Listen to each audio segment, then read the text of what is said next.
Good evening, I'm Dennis Ward. Welcome to APTN National News.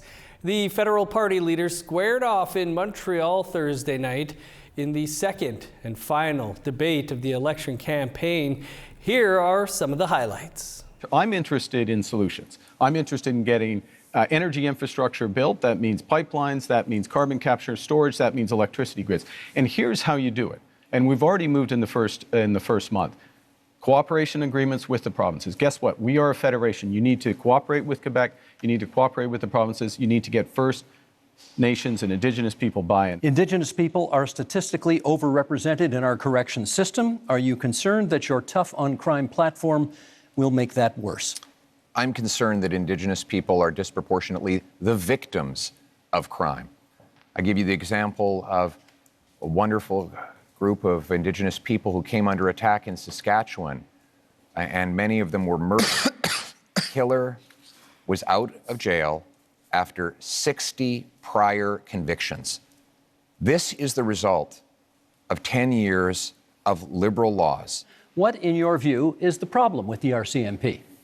Well, some of the basis for this is the concern that's been raised in more rural communities and northern communities that there have been some serious concerns about violence or inappropriate use of force when it comes to the execution of their duties.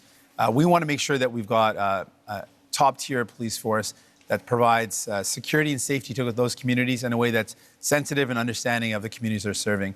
I also think what's very important is for Indigenous communities, Indigenous policing. This is an area of deep concern. I think everyone in our country should be safe. How would your government fast-track pipelines and mining projects while also following the Supreme Court decision that requires consent of Indigenous communities? Is ensuring that First Nations, Indigenous peoples, are there from the start. It also includes their ability to participate fully in those projects, and that's why, and I can tell, you've got to tell on when I've gone on too long, so I'll finish up, which is, that's why we're doubling. Our proposal is to double the Indigenous Loan Guarantee Program to $10 billion. What does that actually mean? It means an ability for them to invest equity in those projects. One of the larger landmass ridings in Canada, and one that is also considered a swing riding, the last federal election had a voter turnout of 57%. It's called Kenora, Kiiwetinoong, and has 6 candidate hopefuls, half of which are First Nation. Here's T.R. Wheatley with a look at the riding. NDP hopeful Tanya Cameron canvasses Shoal Lake 39 Reserve. This is her third election. She ran in 2008 and again in 2011. She's been working for Elections Canada since 2014 until now. Looking for your support on election day. This is Kenora, Kiiwetinoong. It's massive, over 250,000 square kilometers, basically a third of Ontario. Shoal Lake 39 is just one of 38 First Nations in the riding, and of those, about half are fly-in only. 35 will have polling stations, I hope. There's a lot of issues when it comes to trying to represent not only the First Nation needs that currently exist, but also in the towns and the municipalities that have infrastructure needs. They need improved access of funding to health care, to education, and of course that's federal transfer funding, right? Census 2021 shows nearly 62,000 people live here, and just over half identify as Indigenous. Break those numbers down more, a third of the population lives around Kenora, where Cameron has already knocked on a lot of doors. I was looking at my odometer and I'm at just over 2,600 kilometers of driving and 52 hours of drive time. Because this riding is so huge, it goes down to Nestor Falls and Nijmegen First Nation, up the Manitoba border, all the way to Fort Severn, and then comes down to Ignace and back here. So I've been putting in a lot of mileage in terms of getting to each of the communities, towns and cities to campaign, and I haven't even got to Ear Falls, Red Lake, Sioux Lookout, Pickle Lake, but that's on my list for next week. There are also 2 First Nation men running. Liberal Charles Fox is a former Anishinaabe Nation leader. Independent Kelvin Boucher Chicago, he's run here twice in 2014 and 2019. John Hobbs is running for the Green Party, Bryce Desjardins for the People's Party of Canada, and Conservative Eric Melillo is the incumbent. At his campaign HQ, a sign. If the door is locked, he's out campaigning, and a local number to call. And is this the best number to reach you at? Yes, it is. Is he in town today? I'm not sure at the moment. Can I get your name again, please? This isn't the first time that Conservative candidate Eric Malillo did not make himself available for APTN. Back in the 2021 election, he also did not do an interview with us. In Kenora, not a Liberal sign or HQ in sight, nor a response to APTN as of airtime. The riding is identified by the Assembly of First Nations as one of 36 ridings where First Nations voters can have an impact. We're not going to form government. Despite this, Hobbs says there is already a foundation in place outlined for building a better relationship between Canada and Indigenous peoples. I'm an architect, and we gave our greatest medal, the gold medal, to Murray Sinclair for the Truth and Reconciliation Commission, and we really should finish the recommendations in his honor to see those through. Beyond that, Hobbs says there are some immediate needs in the area. Housing is always an issue. Drugs an issue. I don't have the answer to that, but we've got to work together, urban cities everywhere, to fight that. Meanwhile, Boucher Chicago already checks in with the homeless and unhoused, focusing his campaign on the most vulnerable, relying on his own personal experiences. I know the ins and outs of what these people are going through. My dad died out here. He was out here for 45 years. I have a daughter that's out here. She's been out here for I don't know how long. And I have many relatives, and I've seen many of them passed away. He's choosing to be independent because he says most of the major parties have some laws he can't support. I like to use my good friend John Rafferty. He was from Thunder Bay back in 2007, can't remember exact dates, but he opposed the gun law registration. And for opposing the gun law registration, he was put in the corner. Since the riding was created over 2 decades ago, it's flip-flopped from Conservative to Liberal. But despite all the efforts to engage Indigenous voters, polls predict it could be another Conservative win here. T.R. Wheatley, APTN National News, Kenora. There is a hotly contested riding in the heart of Winnipeg. We'll take a look at Winnipeg Centre and Vancouver Quadra after the break.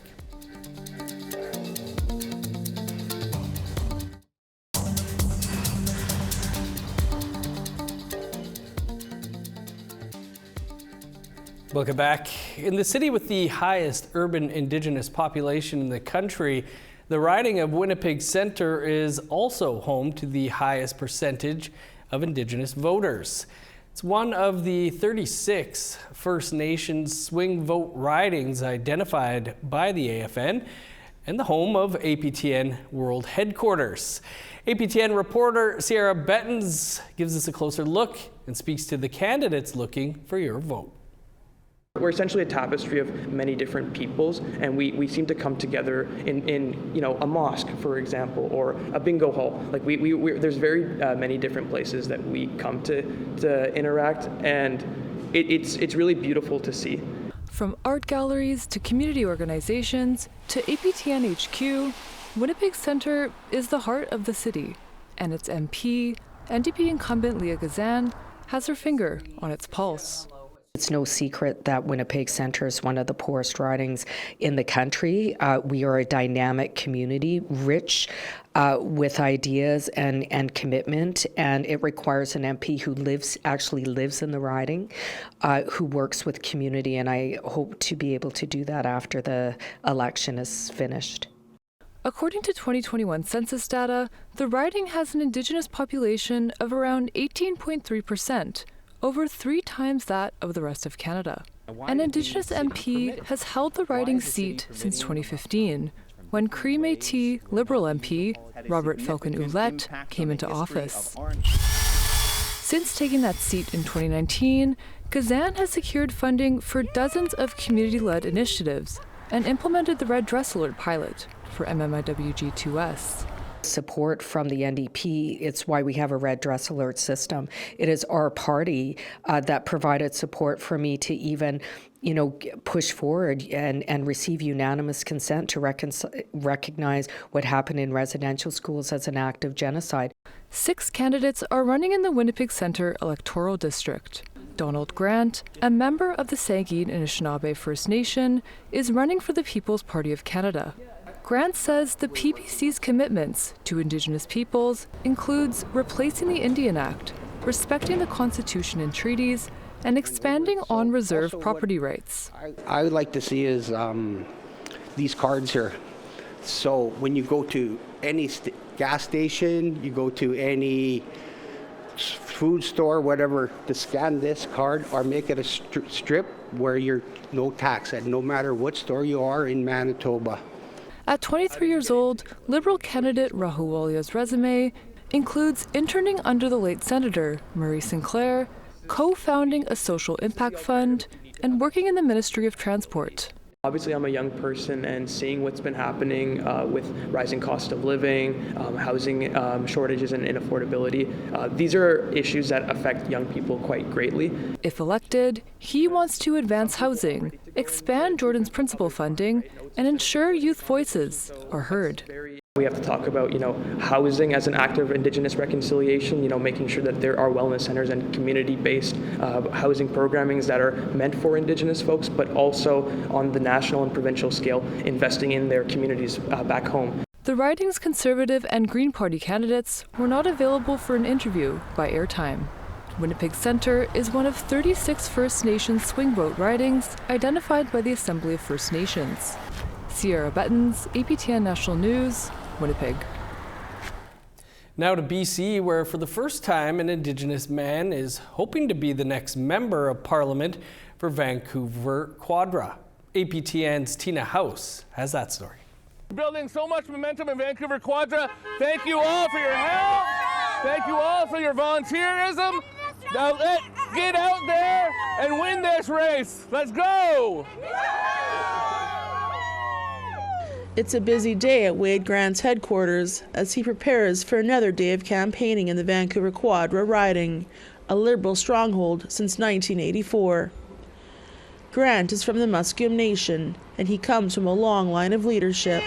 He is making history as the first Indigenous person to run in this riding.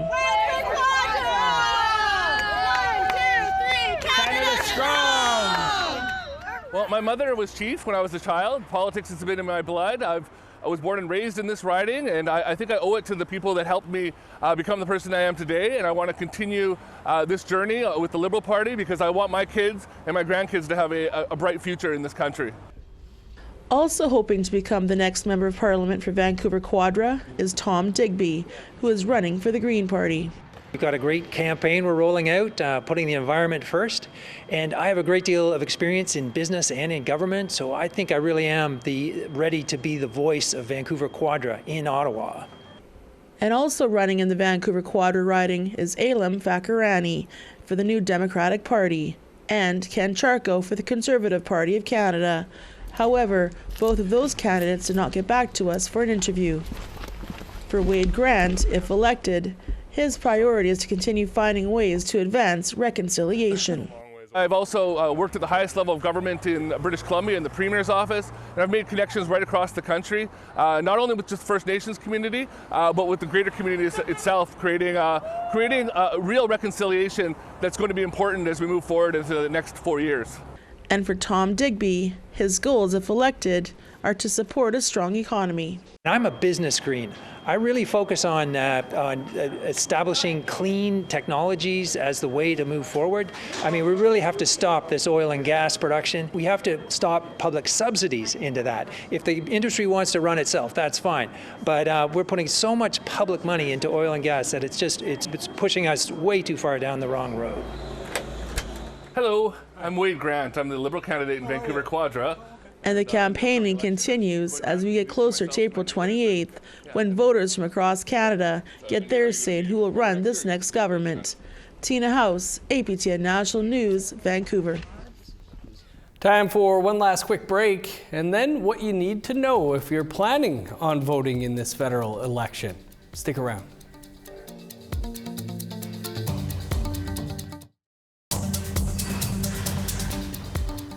Welcome back. The Yukon only has one seat in the House of Commons, and there's 4 candidates vying for the role of the territory's next MP. While none are Indigenous, the candidates we spoke to say Indigenous priorities will be top of mind if elected. Sarah Connors has more. The Yukon riding covers more than 480,000 square kilometers, but despite its massive geography, it only has one seat in the House of Commons. That one seat represents the entire territory, which is about 47,000 people and has essentially been a Liberal stronghold for the last 25 years. So, who are Yukoners voting for? Incumbent Brendan Hanley is running a second time for the Liberals. His main focuses are facing up to the threat of U.S. tariffs, affordability, and tackling the housing crisis. He says the Liberals are the first party in modern times to work seriously with Indigenous governments to advance reconciliation. It means working with First Nations, as governments, and continuing to advance that government-to-government relationship to address many of the priorities and many of the opportunities that are here for First Nation governments. Running for the NDP is Catherine McCallum, a political newcomer originally from Australia who has a background in theatre. Her priorities include affordability, expanding the pharmacare program, and eliminating tax loopholes for mega corporations. McCallum says she's eager to work with Indigenous people in the territory on issues important to them. The one thing that I think is the most important is to make sure that Yukon governments and organizations and communities are at the table for all conversations, to make sure that we are representing people in a way that they wish to be represented, and to make sure that we are managing policy in a way that actually works for communities. Gabrielle Dupont, who's running for the Greens, is another fresh face to politics. Dupont, who works in architectural drafting, says she's committed to fighting climate change. She wants to champion clean energy projects in the territory and tackle the territory's affordable housing crisis. If elected, Dupont says she would listen to Indigenous people and advocate for clean energy projects important to them. They do want to see changes happening at many levels in their relationship with the federal government. Lastly, Ryan Leaf is running for the Conservatives. Leaf previously served as Yukon's MP from 2011 to 2015, but lost the seat to Liberal Larry Bagnall. He made headlines at the time after he conducted a citizen's arrest on a woman he caught vandalizing his campaign signs. Leaf was not available for an interview with APTN News by our deadline, but his stated campaign priorities echo that of party leader Pierre Poilievre and include lowering income tax and removing the GST on new homes. So, who will win Yukon's seat in the House of Commons? Stay tuned with their election coverage to find out. Sarah Connors, APTN National News, Whitehorse. The election is coming up fast, and advanced polling stations are open this weekend. If it's your first time eligible to vote, or it's been a long time since you last voted, it might feel overwhelming to decide which candidate to mark your ballot for. But the process of going to the polls and getting your voice heard should be simple. Our reporter Sav Jonesa tells us how and what to expect when voting in this election, so you feel confident heading to the polling station. This is a voter information card. You probably got one in the mail recently if you're registered and eligible to vote in the upcoming federal election. It tells you where you can cast your vote on election day or for advanced polling based on your address. Bringing it with you will make it a lot easier to vote. If you aren't already registered to vote, no worries. You can still register online or when you go to vote in person. Check on the Elections Canada website to see where your polling station is by using your postal code if you don't already have a card. You can update your name or address online at your polling station or an Elections Canada office. You'll need proof of your current address or previous and new name to do that, though. When it comes to actually voting, you need to be a Canadian citizen, at least 18 years old on the day of the election, and can prove your identity and address to be eligible. One piece of ID, like a driver's license or any other ID issued by a Canadian government with your name, address, and a photo of your face works. It can even be expired as long as the information is current. Otherwise, bring two types of different IDs, both with your name and at least one with your address. Some quick suggestions are an Indian status card, Métis card, or a voter information card. Here's a long list of all the accepted ID you can use to vote or register to vote. Just make sure they're the original copies. If you're unhoused or have no fixed address, you can still vote. Just bring one of those IDs with your name on it, like a birth certificate, along with a document called a letter of confirmation of residence as your address. You can get that at a social service establishment like a shelter or soup kitchen. They'll sign it and you'll use that postal code to find your polling station. If you can't do that, get someone to vouch for you at their polling station. A voucher must know you personally, be able to prove their identity and address with ID, and can't vouch for more than one person. Okay, so now we know what you need in order to vote, but how do we actually do it? You can vote early at any Elections Canada office until April 22nd. Advance voting days are from April 18th to the 21st, and the last day to vote, Election Day, is April 28th. You can find your voting locations and times on the voter information card or online using your address. You can also vote by mail with a special ballot where you write the name of the candidate you're voting for. The deadline to apply for voting by mail is April 22nd. To vote in person, you'll go to your assigned polling station and line up to vote. From personal experience, it's usually busiest before and after regular working hours. Speaking of, your work needs to ensure that all eligible voters have at least 3 consecutive hours in their day to vote. Talk with your boss if your work hours conflict with this. Once it's your turn in line, someone will direct you to your poll number section. This person has a bunch of names on a list and will check yours off and give you a ballot. Your ballot looks something like this, depending on how many candidates are running in your riding. You'll see their name and party affiliation. Put only an X or a check mark in the circle to the right for who has your vote. If you mark your ballot wrong, let the poll worker know and you'll get a new one. If you have a disability and need help voting, you can have someone accompany you, but they need to sign a declaration at the polling station. Now, keep in mind you're voting for a member of parliament to represent your riding. You won't see the party leader's name on your ballot unless you live in their specific riding as an MP candidate, so come prepared. Some people vote for a candidate based on their views or what party or leader they represent, or who the voter thinks has the best chance of winning to prevent a different candidate from coming out on top. The choice is ultimately yours. Whichever political party has the most MPs voted in across Canada, their leader will be asked to become the Prime Minister by the Governor General. Once your ballot is marked, you'll be asked to put it in the ballot box and can go on with your day or check out election coverage to see how people voted across the country. APTN National News will have election coverage from 9 p.m. Eastern to 8 p.m. Central on Election Day, so make sure to check it out. For APTN National News, I'm Sav Jonesa in Winnipeg. Great tips there. Thanks, Sav. That's all the time we have for your APTN National News tonight.